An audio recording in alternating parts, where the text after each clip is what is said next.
आंब्याचा रस बनवण्यासाठी असे आंबे आपण धुवून घेतलेले आहेत. आता हे कापून घ्यायचे आहेत.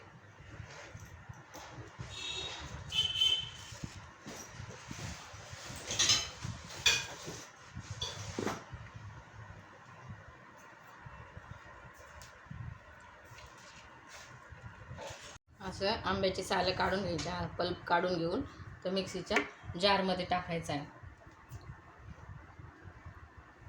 नंतर याच्यात साखर टाकून दूध टाकून मिक्सरमध्ये फिरवून घ्यायचे. अशा प्रकारे आपण हे फिरवून घेतलेलं आहे मिक्सरच्या भांड्यामध्ये आणि त्याचा ज्यूस तयार झालेला आहे.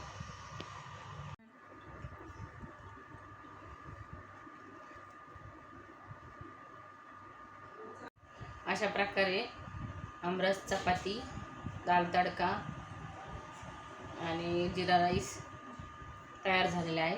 टेस्ट करून सांगतोय कसं झालंय. छान लागतंय. तुम्हाला ही रेसिपी कशी वाटली ती कमेंटमध्ये नक्की सांगा. व्हिडिओला लाईक, शेअर आणि सबस्क्राईब करायला विसरू नका. बाय.